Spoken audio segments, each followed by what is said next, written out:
like, I think all those things were always in me, but they didn't really come out until I couldn't do them. Mm-hmm. Yeah, you don't know what you got till it's gone. Yeah, I mean, it's not like I didn't really do that stuff in Nanaimo either, but yeah, really like leaving. And coming back to visit in the summertime.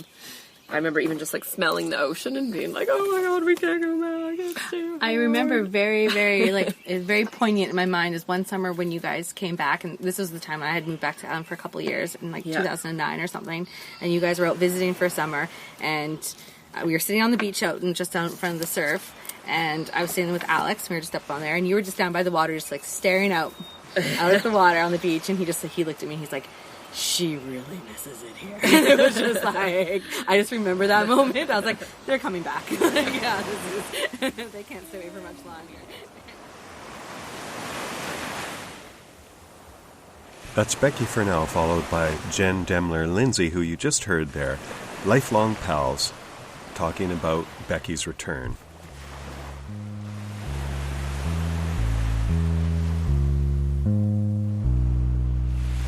On this episode of Straight Outta Gabriola, I'm in conversation with Jen and Becky, and we talk all about life growing up here, the island culture, some of their favorite childhood and teenhood memories, and on to today as young women after college and university and into relationships and life in other cities and towns and provinces. They move back here, and with all the challenges of setting up their own homes with crazy busy lives, running their locavore catering company called Ground Up, and investing in another business opportunity with their life partners to really dig in and get their roots set in this community.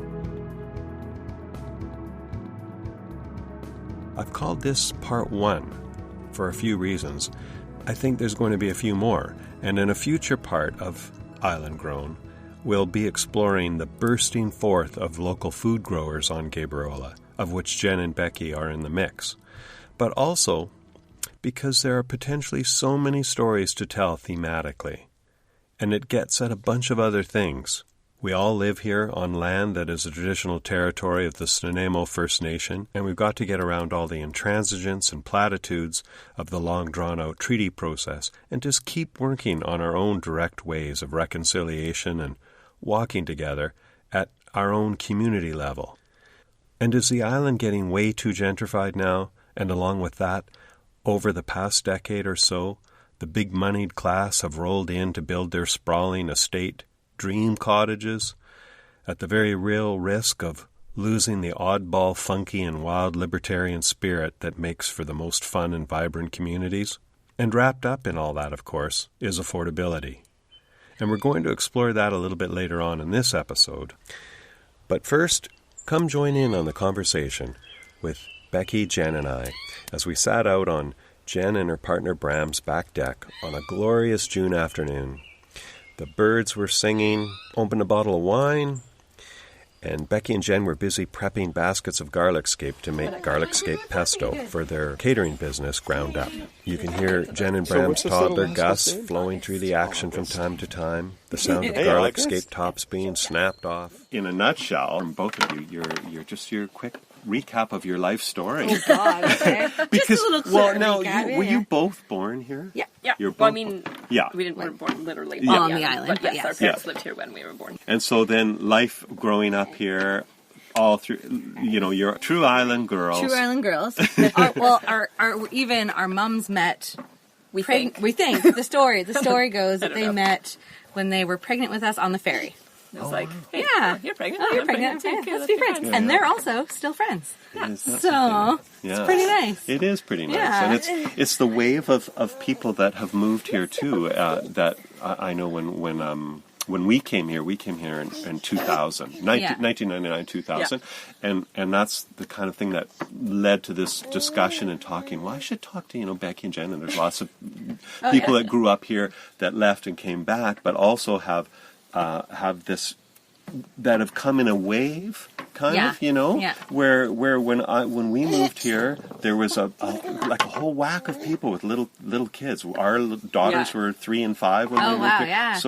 So and we looked around and thought, geez, there's a whole wave of people coming all at once. And so we've noticed, like, when you've settled back in and you look around and a lot of people are talking who are your age and a little bit older and our age are going and looking and thinking, this is great to see another wave of people with families coming and wanting to root in and make their lives here. A lot of our friends, like, who we grew up with, have been trickling back over the last few years. Yeah, it's pretty, like, special. Like, you don't get that in very many. And then I moved to Ontario for 3 years. Right. And then we came back here. And Jen lived with us in Nanaimo for one of those years. I did. Right. Yeah. And we were all at school at BIU. Yeah. And we all worked at Thrifty Foods. Yeah. We all did that whole thing. What were you taking at school? I was just taking general studies. All kinds of random things. Yeah. Following your muse. Yeah, you didn't specialize until you went to Toronto. Yeah. That's right. Yeah. Yeah. I did. Graduated. I moved to Tofino. I lived there on and off for about 5 years. Did some traveling and some school in between.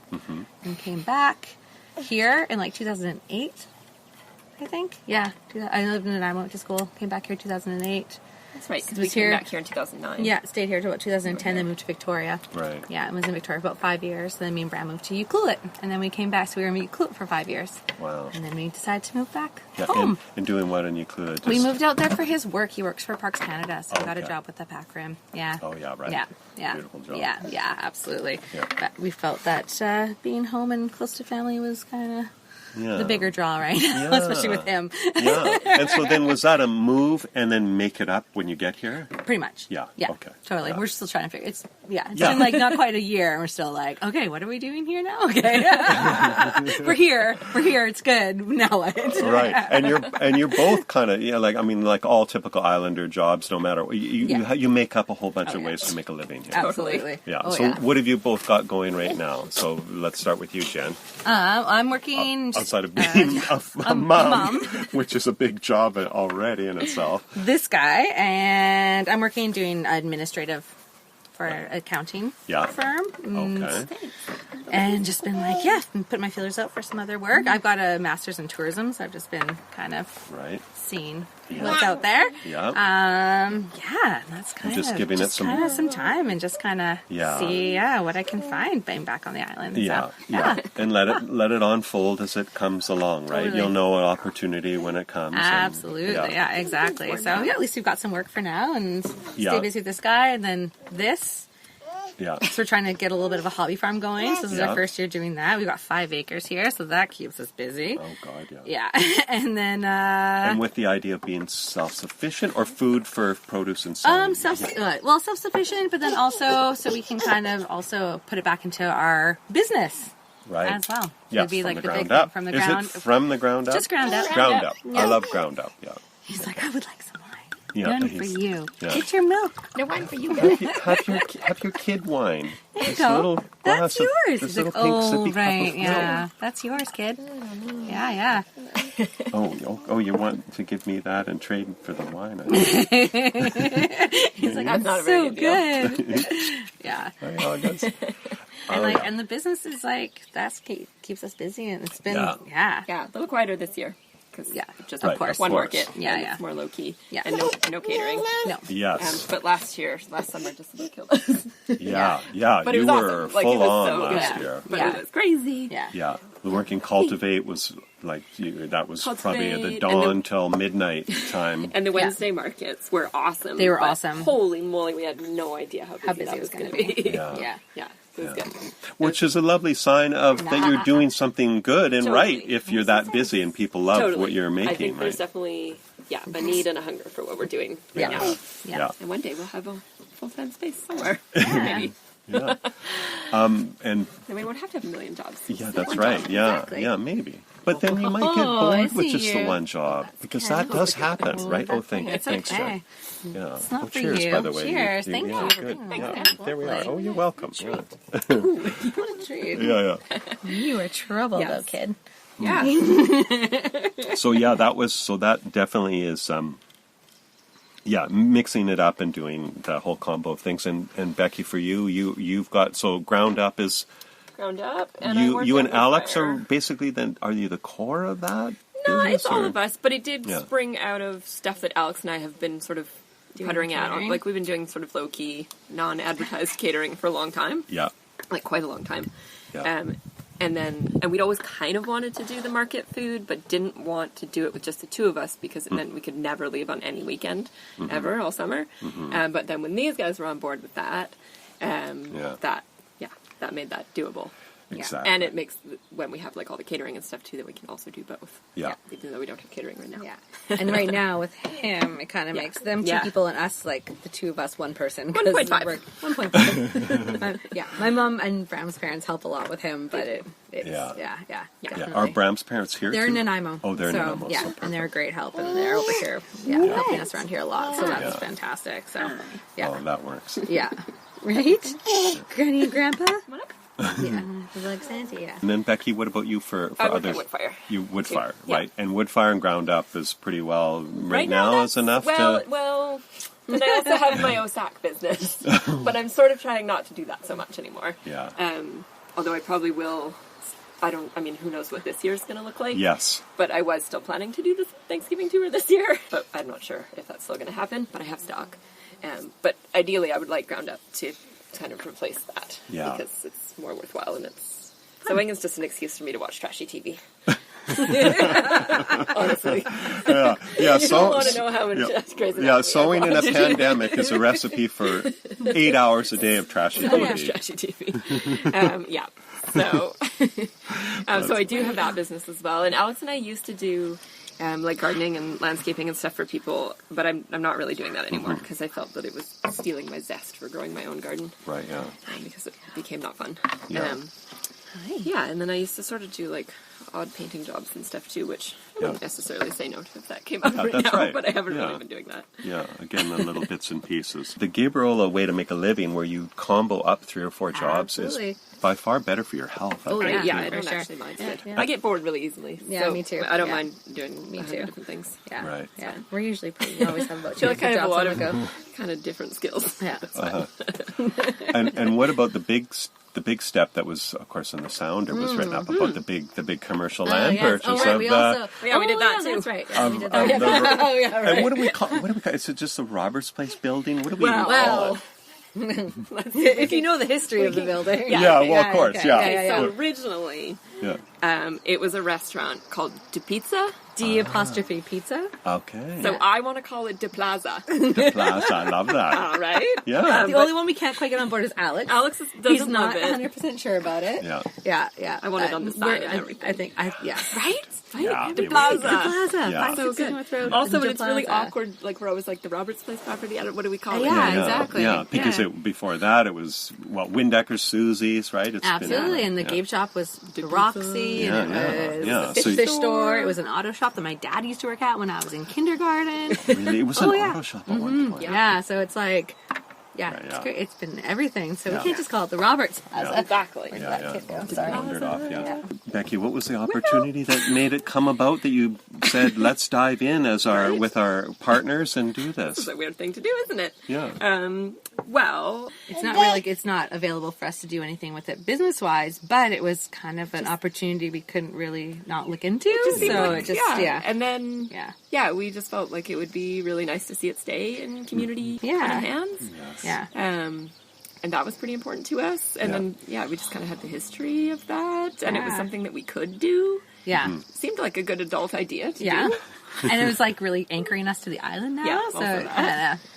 And it's been interesting because it I've been finding it uses a lot of different skills that we all have in different ways, which is kind of cool. Like everything from like landscaping skills to spreadsheet skills, which we all kind of have little bits of because of having 700 even like different jobs. people management in a sense too, like all the different tenants and stuff, which has been interesting. So, and we've got like a great set of tenants. It's been really good. Now, you may be wondering, how did these two young couples from just regular hardworking families ever manage to get a place to live here and then go on to buy the commercial property they've somewhat nicknamed De Plaza, the locale where Robert's Restaurant and the Gabe Shop are? Well, in a follow-up email after we had gotten together, Becky replied with the following. Well, it was a mix of luck, hard work, and a lot of help. After 3 years in Ontario, Becky and her partner came back, lived on Becky's mom's property, lived in a yome, which is kind of like a yurt, and they searched around a bit for properties to buy and couldn't really find anything appealing or affordable, of course, because already the prices were going crazy here on Gabriola. But they spotted an overlooked and underpriced property because the building logistics were a little bit tricky there and limiting for how they could build. But they wanted to build a smallish house anyway, so they were quite happy not using the whole property. With their life savings, and Becky had managed to get some money inherited from her grandparents, they spent all of it to buy the lot. And then over the following 6 years, they basically picked away at building their home, living super cheaply. They got a lot of help from friends and family. They spent very little on labor, and they used a lot of natural building techniques like clay and cob and wood chip infill to build their home. It was very labor-intensive. They lived in their yome for a little over 3 years and then moved in with some dear friends for a winter. And if it weren't for family and friends providing yome accommodations and laundry and shower and internet facilities, there's just no way it would have worked. So they worked really hard. They saved money, got the house built, had no expensive frills or holidays of any kind, and they managed to finish the house mortgage-free. And that was the key to the next steps, because the Plaza property came available and was offered to them. They put a mortgage on their house to cover about 2/3 of their half of the cost, and they were able to get a loan from family members for the rest. Having a mortgage was something that they wanted to avoid, but they felt that this was a smart thing to do when the opportunity came about.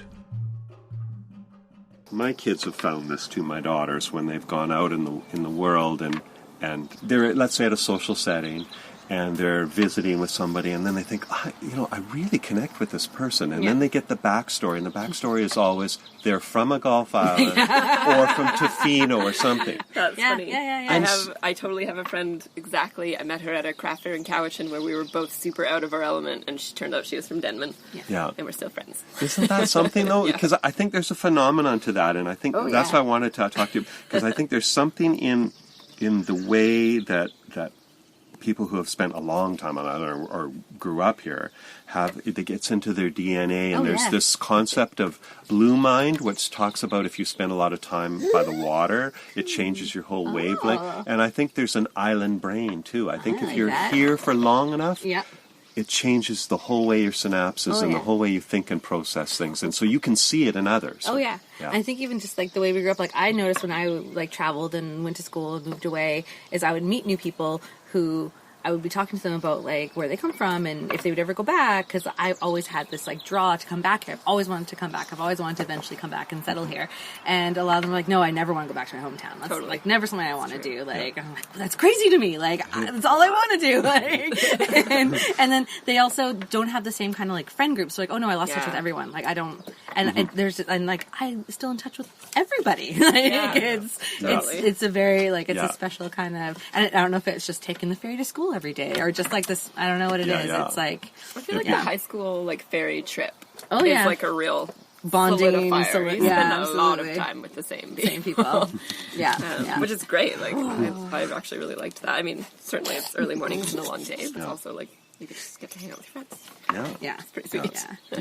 And you probably quickly find out in a scenario like that too, where there are the kids here that are just feeling like it's a prison sentence and they're doing their time and they can't wait to get out of here. For sure. Absolutely. Right? Yeah. I think, totally. Yeah, like when I lived here as a teenager, I wasn't like, I'm going to live here forever. No. It was like after leaving and traveling. And, for sure. Yeah. Even when we moved to Ontario, I always felt like we would come back to the West Coast, but when we moved to Ontario, I definitely thought that I would stay there and go to grad school and probably work there for a while, and within a year of being there, it was like we were talking already about when we move back to the West Coast, and like, we're going to do this. And then we came back as soon as I was finished school. Yeah.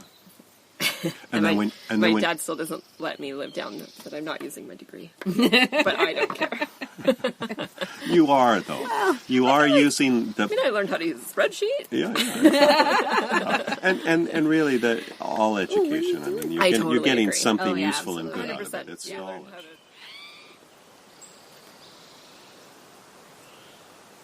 Because going away and coming back, you must think, what were those perfect I'm really moments? curious if we're going to say the same thing. I don't even know. I don't know. You go. The perfect moment. Here we go. I'm imagining being like 12, Okay. going on 13 maybe, Yeah. and being in your tree fort and recording songs off the radio and going to the B&K Yeah. and getting pizza pretzels sounds and about cheap right. cans of pop Yeah. all summer. Yeah.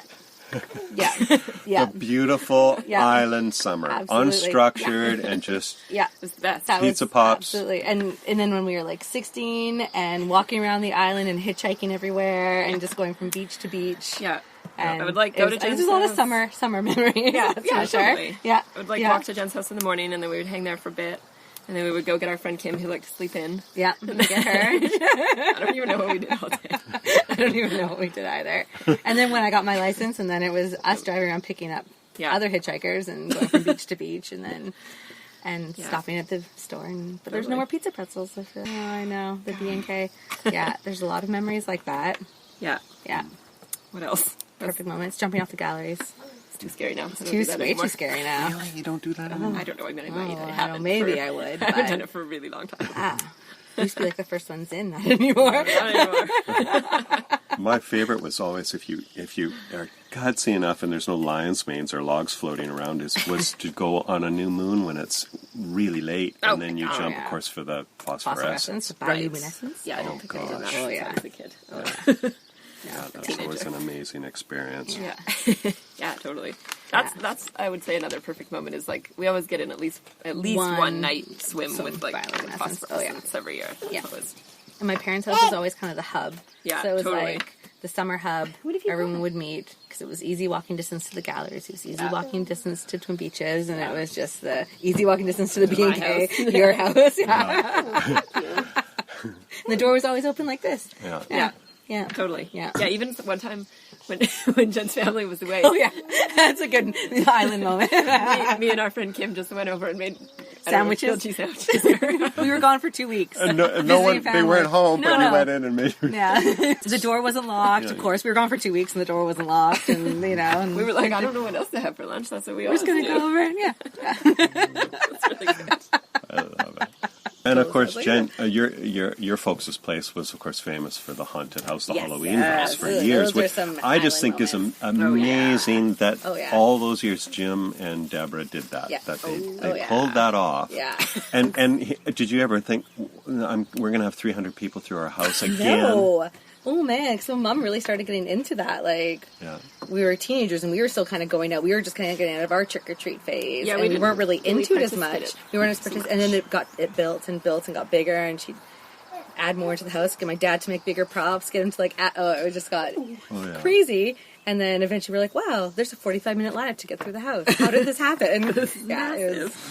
Don't know how we got there. The infrastructure that your dad used to Oh build yeah. was crazy. Oh yeah. Yeah. Oh yeah. Oh, pretty yeah. cool. Yeah. Those Yeah, and Jim I did would- so much on I that. think I only ever missed maybe like 2 Halloweens when they did the haunted house. I always, no matter where I was living, I'd always make it an effort to come back and help them do the Halloween and come back, see my friends, and like get involved with it. Yeah. Yeah. It was So often kind of like a friend reunion. Like some of yeah, our for friends sure. would come back from away. to, far like, away and do come it. and help. Yeah. Do you recall your The favorite standouts? ones? Yeah, your favorite Oh yes. ones. The Carnival of Lost Souls. I missed that one. That It one. was the You year were before I you were came in back. Toronto. That one was Really sad. That one was very legendary. epic. My dad's prop game that was like very high that year. Yeah. So it was good. True. Yeah, trapezing skeletons and like knife throwers and lion. It was good.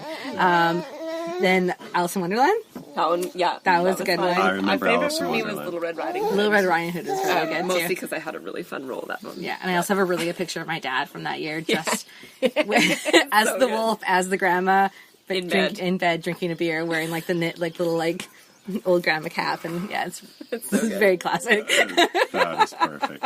Yeah, I always remember your mom saying that when I would ask her, I said, well, and she'd never divulge what it was going to be. Of course, that's the magic that of was it. her Of thing. course. Oh yeah, she was very really secretive kept about it. in Oh, a yeah. tight circle of Oh, friends yes. that all Yeah. kept it Oh, a yeah. lid on She it. would send like a very cryptic email Email. inviting you over, and then you would go over, and there would be, And she'd do a big reveal, but with like clues. yes. Oh yeah, it was a whole it was a whole thing. Yeah. And then you were part of that like core group, and then you're sworn to secrecy, and then it. I remember the Casbah. I loved the Casbah. Oh, the Casbah was good. And Yeah. and there was Yeah, the that one might have that been was what There's Edgar Allan Poe. Oh, Edgar Allan that Poe was was a a cool really one, good one. actually. That one was really good. And that one was spooky. Yeah. And then the Murder on the Orient Express, and my dad was built the whole train down the driveway. That was good. Yeah. And do you think did he start out initially going, oh, are we going to do, and then he gets carried away with it all? Totally, yeah. Absolutely. He's like, 100%. what's Deb going to make me do this year? And then he got 110% into it. And then he would get 700 more ideas. Yeah, and then he'd be like, oh, and I could do this. Oh, and then I can do this. And then, oh yeah. And he'd get like his like, I don't know, I remember one year he used, I think he did an alien. Oh, that's fine. Yeah. One year he used, I think, a drill. We had an alien year, and somehow he hooked it up, so when you press the drill, it would make the alien spaceship door open. Like, it was creative. Right? Yeah. Yeah.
Without the shadow hanging over me, getting back to where I know I'm supposed to be, without the shadow hanging over me.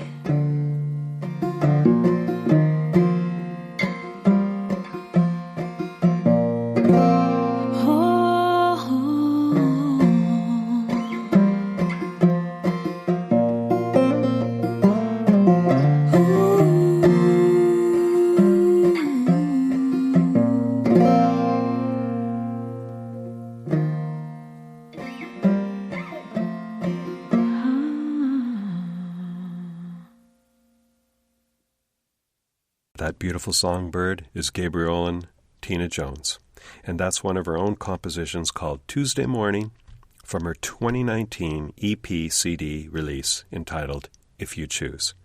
You can find a link to Tina's music on the show's notes. Now, before we return to Jen and Becky, I met up with another young person, Nicholas Reed, who didn't grow up on Gabriola, but was determined to make his way here, and he remarkably pulled it all together to get his brother, sister-in-law, and their kids to move here, and they've completely immersed themselves in community life. Here's his story. There was always an idea that we always wanted to make sure our family was strong together, that we could look after our family. Our grandparents both were looked after with people taking time off work and quitting their job so that they could move in with that elder that was passing away. So which was a huge part of not only my grandmother passing away, with my mom quitting work and moving 2 hours away from our hometown or with my home of me and my dad to look after my grandmother. But then my other aunt that lived on Gabriola moved to back to the east to take care of my grandfather. Right. So whenever I and Ryan started progressing out west, Ryan first, obviously being the elder and doing his thing in Canmore, Alberta. I progressed to Canmore, Alberta. We started doing more of the family thing. There was great care taken for all of the family. So, like, how do we now take care of the women in our family, the aunts and my mother that are, like, grieving for the situation? How do we give them a different path that's like, we can build towards focusing on the future generation, my brother's kids and such, and just being able to focus and refocus on the family. We never came from a lot of financial gain. It was what we had over other people was this tight-knit family. So that was always where we could get a one-up without having financial assistance, right? So we could have these strong core values of how we treated people and manners and respect and be able to get so far along with just community relations just through how our family interacted in their community and how what we thought was a normal, right? And so how did you find Gabriola? So your aunt was here. So you had a connection through that and visiting her probably, right? And then you came here, and did you feel like this was a place that fit with that kind of family value and you saw it as a place that you could settle in? And that's I would come over here and visit my aunt. I was living in Vancouver. Come and visit my aunt, and we got welcomed into the community of John Coleman, and so this is like Gary Felgar, this is John Bryson, this is Bruce Mason. These are these old Peter George, and these old time, long-time community. We were always here having these musical jams with all these elders, and they were all so infatuated with the ideas of that we were just trying to get family together, that we wanted to make sure that that the boys that I had always, and my nephews that have always been around and Ryan's going towards together, that they have like a place they can grow around their grandparents or have a very healthy community, right? So then I moved over. Found the business opportunity came up, and you said, "Hey, I can do this. I can become this business owner and become a guy who serves the community with water treatment stuff." And the idea originally was put out towards my parents to have the business, and then it was put out towards Ryan to have the business because he was an electrician. He was an electrician at the time, so. Yeah. And it was offered to be able to bring the family all together, and then I just kind of said, I could do that. I could take a hold of that, and I'll move out there, and we'll see. My brother again, Ryan he said in about a year, he says, if we kind of had this plan that I'd move to Gabriola first, and in about a year, if things were going well, or if I had created a solid enough foundation, that Ryan would then come out with his family and move everybody, and that would be the new place that we would be moving mom and dad, even Claire and Claire's parents, Roland and Tina, and try to move everybody to, again, a centralized location we can take care of. Again, seeing it as a community that fits with the values and the feelings that you have that totally syncs up with who you are as a person. So, and there's generational, like we were brought in really well with like the Boltons. So like the Boltons has really good family values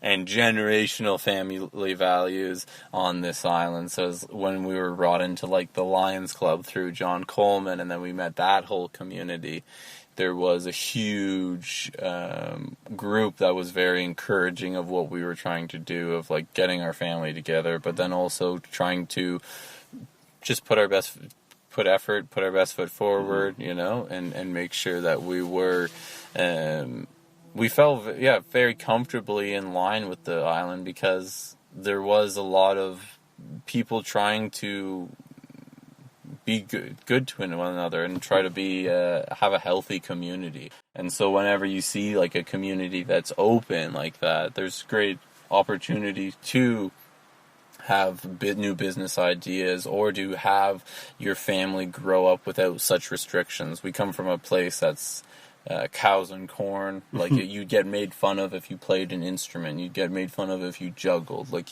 there was quite a strong ceiling. But then you get to Gabriola. What a magical representation of what humans can do for one another, right? So then, how did you all swing it financially then to do these things? Because how old are you now? 25. To swing all these kind of things, you and your brother. I mean, your brother had an electrician business, but how did you swing it to be able to afford? It was help with family and different kinds of things, or what did you do? There was definitely help with family. Yeah. There was definitely just kind of a fake it till you make it vibe. Like there was, I just had to put a down payment down, and I got to scrounge up that down payment, and then I was able to just say that I was going to make a monthly payment, or we just tried to work a deal so that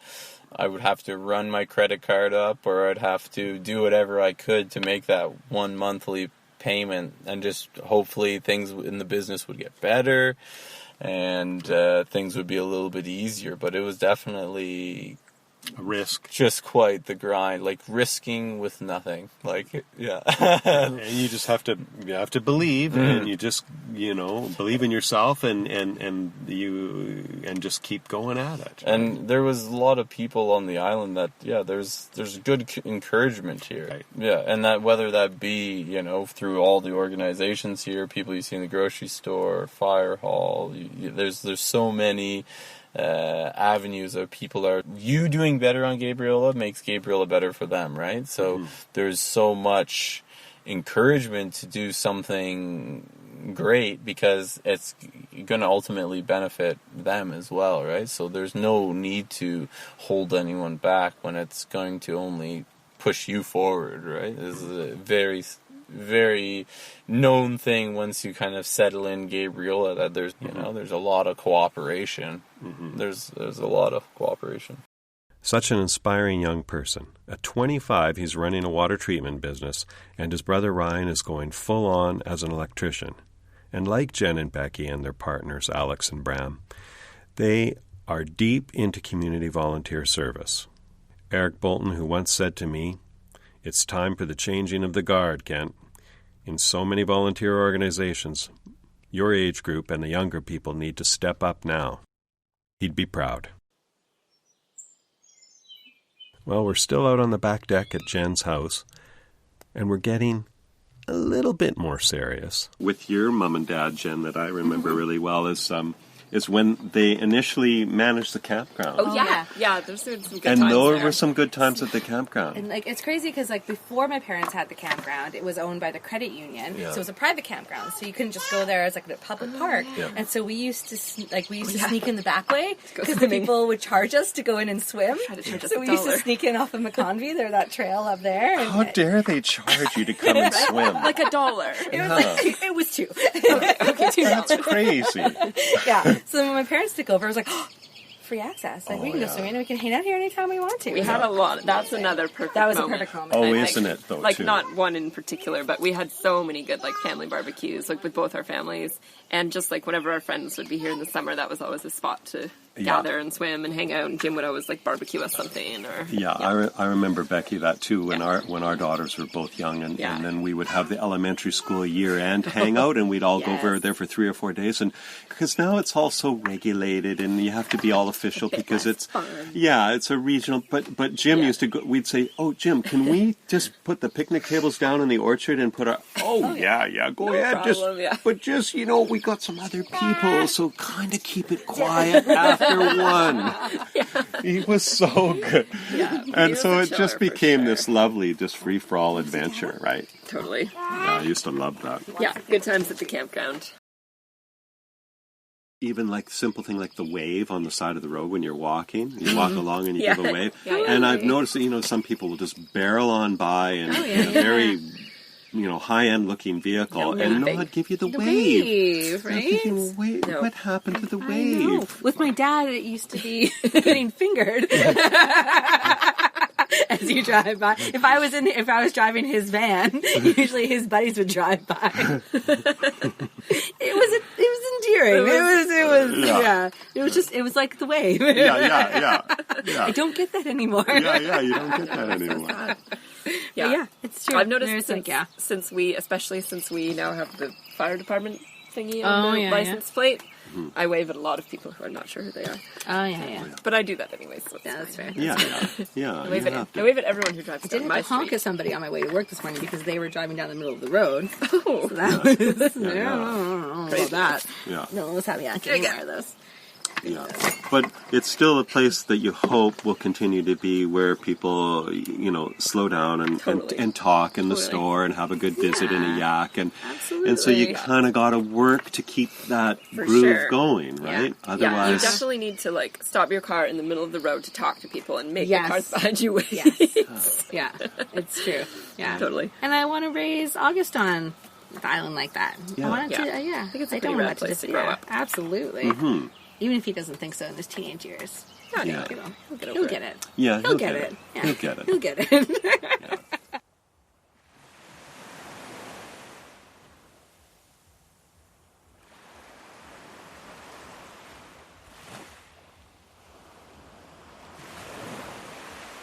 Recently came up that had me thinking of this to ask you is that there's one person, a longtime islander I know that had bought a place and renovated it with the idea that he was going to sell it for a really super reasonable price to someone on the island that was renting that needed a home and finance it and do it all and organize it that way. And he said, I want it to be for a young family that needs to put down roots here. Yeah. And that versus another young family that was looking for a house and then got outbid by someone who was like just a retired couple that overbid them tremendously so that they could get the place. To get the place. It's probably not even there. And so, and probably not, using it for a couple of weeks out of the year. Right, so there's that whole politically loaded thing. As you know, you've come from back here to set roots again. Yeah. Yikes. Yeah. I mean, it's hard. And That's almost like how we kind of got this place. Because we got it through private sale, and it was all word of mouth. It was all through community. And then the family who sold it to us, they were so happy it was going to a young family that wanted to use the land and not just develop it, but just make it sustainable. And they were just so pleased. The purpose of the society, which hasn't changed, it's simplified now, but it's working to develop affordable housing on Gabriola for people with low to modest incomes. That's Nancy Heatherington-Peirce, one of the changemakers on Gabriola and wearing one of her many volunteer hats as president of the Gabriola Housing Society. Because affordable housing in the very broadly used definition is basically roughly not paying more than 30% of a household's before tax income. Right. So that applies to everybody regardless of your income. So it's very important that we add on for people with low to modest incomes. Affordable housing has come to be used as a shorthand for people with low to modest incomes. GHS is a charity on the island that was formed following several years of more informal community groups that were advocating for changes to bylaws and other tools for dealing with the housing marketplace where suddenly multi-million-dollar homes and properties were being developed. What happened? We got discovered. I wanted to learn more about what can be done and is being done to improve availability of affordable living options on Gabriola. A huge undertaking of GHS was recently securing land in the village core, and the Society is now undertaking the rezoning process with Islands Trust to then move on and seek the funding needed to build 24 affordable rental homes for people of all ages. You can check out their page link on this show's notes. I met Nancy, who helped fill me in and get a better handle on the issues facing Gabriola. At least 80 or 90% of all of the rentals on this island that I have seen are obviously illegal, like on half-acre properties with a upstairs, downstairs, separate living quarter situation, or a cabin in the back, or the garage that magically is not a workshop, but someone's living in it, right? And so it brings out, what else do you think can be used for looking at affordable housing? What other techniques could we try on the Gulf Islands, knowing that we've got an Islands Trust and we have, what are some of the things that you could think, I would change this or I would do this that might make it easier for younger people to get on this island and get their lives going? What I would say is, and it's sort of backing up a couple of steps in the sense that a huge concern of a lot of Gulf Islanders is what's the carrying capacity of the islands for a number of people living here. Right. Even in modest homes. And so, number one, what's the carrying capacity of the environment? The water, the forest, those kinds of things, the roads, waste management. Number two, the particular and unique fact that this particular jurisdiction has a philosophical statement in its Islands Trust Act, which is to preserve and protect the environment. It's my understanding that most other jurisdictions don't have a kind of a basic philosophical premise in their act. And so that is quite unique here. Right. And so my answer to your question about what would help more people be able to live here is, but in a way that works, is for the provincial government to agree that rainwater collection is a viable, an acceptable, and legal source of water supply. That's coming. As you may or may not know, there's these regulations working their way along, and now they're on the desk of the Provincial Ministry of Health. Because if we could have rainwater collection approved for multi-dwelling residences, multi-dwelling housing on a property, we could then say, okay, we are not depleting the groundwater, which feeds the trees, the forest, as well as the people. We are collecting rainwater. And then we could, with that in place, I think then the Islands Trust local islands could more readily say, okay, we will allow secondary suites on properties of 1 acre or bigger. At the moment, it's 5 acres. At least 2 years ago, with the previous trustees, they at least put into place that there are now a variety of secondary suites that one can have, not just the detached cabin. Right. So now there's the variety over the garage, in the house, attached, detached, whatever. However, it's still on properties over 5 acres. So I think the big thing that needs to change is the water source. There's waste management has really improved a lot in technology. So there's these type 3 septic systems are pretty efficient and that kind of thing. But it's just the water source is a problem. And the other thing that would help is to broaden the permission of type of house to include tiny houses. So to broaden the range of legally acceptable forms of housing. So to include tiny houses, to include modular homes that are small and that kind of thing. I mean, there's it takes a change of attitude on, well, all these things take a change of attitude. And then the third one, I guess, is allow these secondary suites on smaller properties than 5 acres. It doesn't make it necessarily affordable for people with lower modest incomes because the landlord could still charge quite a lot. That's still a challenge. Yeah, it becomes a market availability question too. Exactly, it's a market-driven thing. So, and I don't know how to.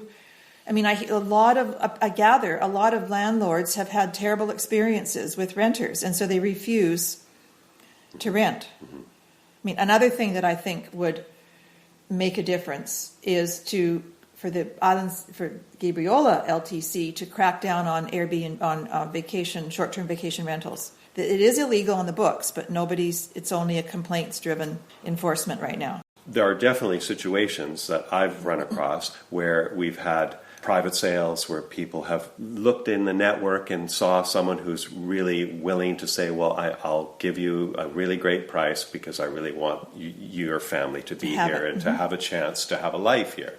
That I had. Just recently in the Nanaimo News Bulletin, there was an article about how much the market price has gone up in the last 10 years. It's like 60% in real estate price increase. And there's just no way anyone can keep up with that. So there's been I know of some young couples that have gone together, for example, on a half-acre property. It was a big home.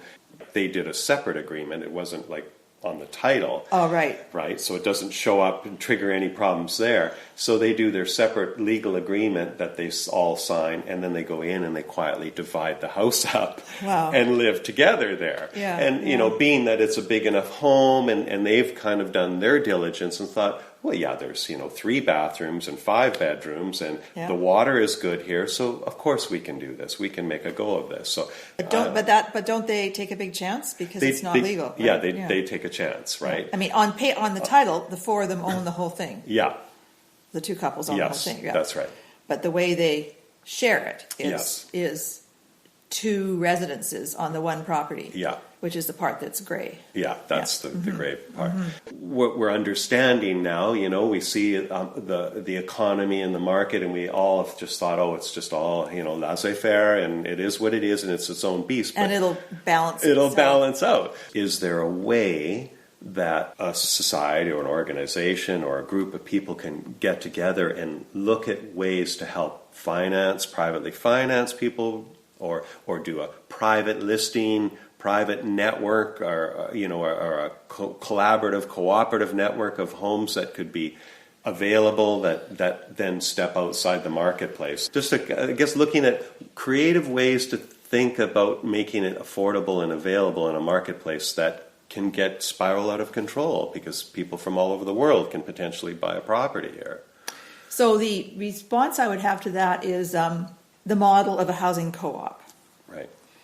And there was a group of people in the last couple of years who was looking seriously at that because the model does exactly that. The co-op itself buys the property.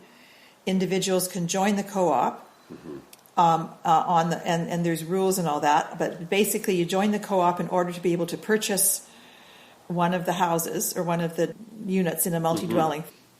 And the basic premise is that when you want to sell it, you sell it back to the co-op for only, the rate of inflation or something. Right. For the number. So you're not buying it as an investment, you're buying it as a place to live. And you're only getting the rate of inflation, which when you sell it. And then the co-op makes it available to other members, and someone who's not a member but interested in it, can join the co-op and purchase it. And there is a housing co-op on Denman, and there's one they're all over the place. The challenge is that old human thing about people getting along with each other, because the co-op is run by a board, and it's quite a challenge. Yeah. It's like a condo board. Yeah, you have to have full participation. You do. From people. Everyone's got to pitch in. Yep. Yeah. Or they've got to, you've got to have it's a lot about having transparent processes and ways to ensure that a few people with a certain approach don't get to take control and things like that. So the governance is a challenge in a co-op, but it's a wonderful model, in my understanding, for doing exactly what you're saying. I know that you don't want to be in politics, but it's part of that thing, like you say, about local, getting the roots and getting people locally involved in all of the things that we do. And that's one of those things that you hope it kind of percolates through the culture a little, and it needs people like you to just keep nurturing that ethic that, we've got to make sure that we're not just going to become this place that eventually is just full of people with gated giant homes and you never see them, and absolutely right, and it's not a community anymore. That's not what we grew up in here. Yeah, that's right. Right? No, I definitely think we've inherited whatever our mothers, spirit, our mothers, and continue to have because they're still, they're still going strong. I ran into my mom today, and she was really briefly. She came by my work, and she's on our way to her second meeting, back to back of the day.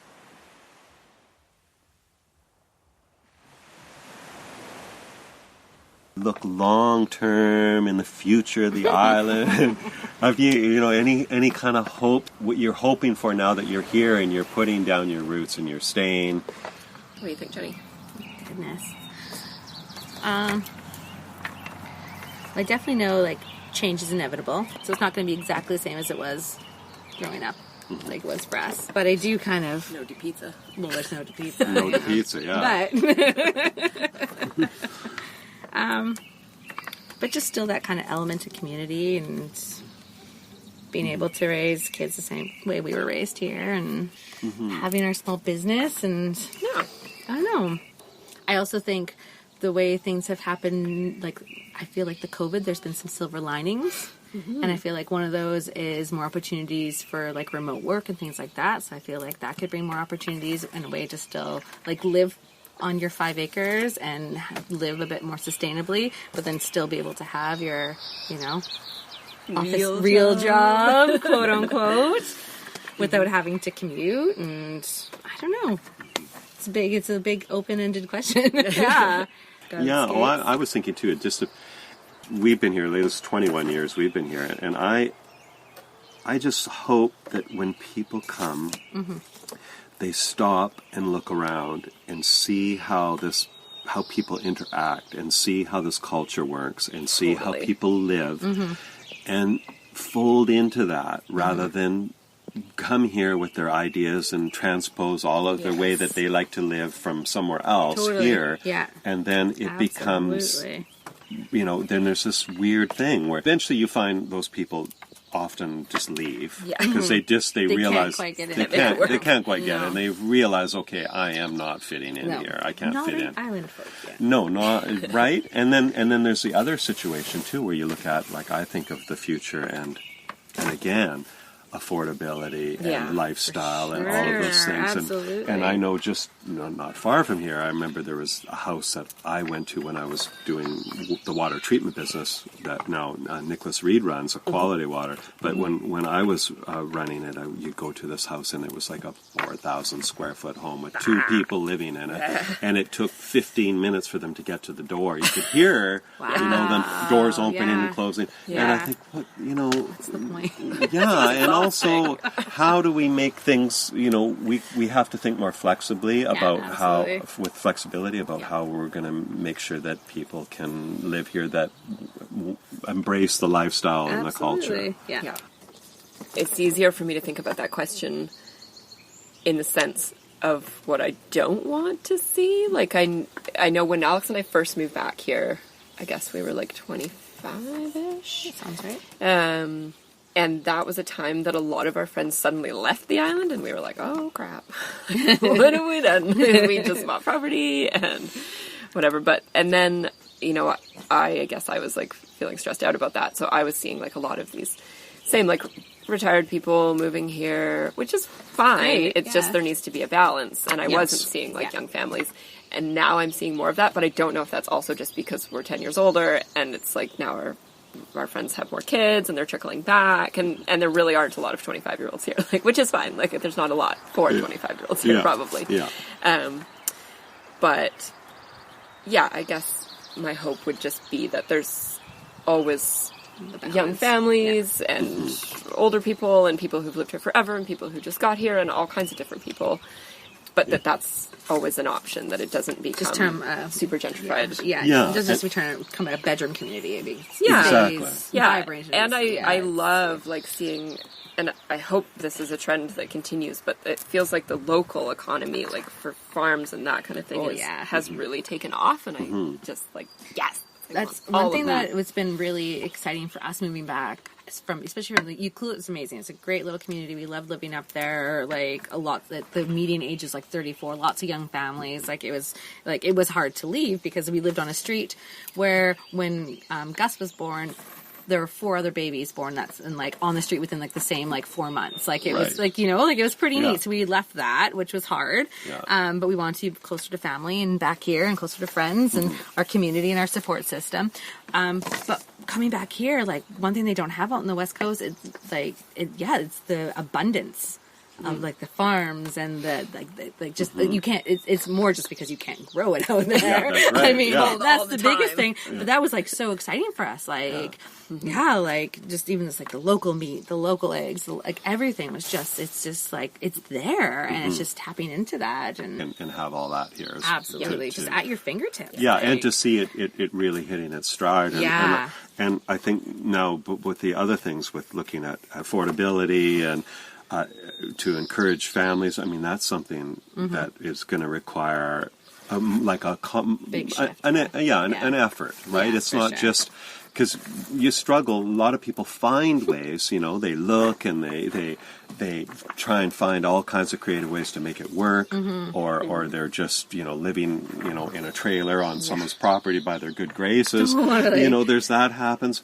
But it probably does require a steering of policy and all these little pieces to be in place so that it does encourage that and doesn't just dissuade people. Yeah. Right? Well, the only way we were able to get this was the house is only 750 square feet. There's 3 of us, a large dog, and it's tight. It's tight for us, and one day we'd like to be able to build on the property and have something that's bigger, not huge, but not 4,000 square feet, but But you can add on. But we can add on, and then this could be housing for somebody else as well. We'd have that and have that option, but that those are the little creative ways that that's how we were able to be back on the island, is living small and figuring out for at least a small period of. Like your favorite beach spot, if you live here, try and keep it on the down low. Tell people that there's no hydro and we only have goat trails. And don't share this podcast series around, too widely.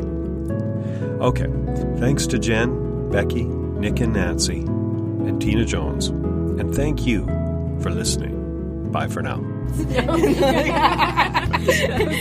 We used to go to parties in Nanaimo and convince kids there that there's only dirt roads and no electricity, and we would goats would pull us around in carts, and they believed us. I think only one person ever believed it. Really? I don't know. Maybe that's pretty good. Yeah, we were relatively convincing. So, yeah, it's good.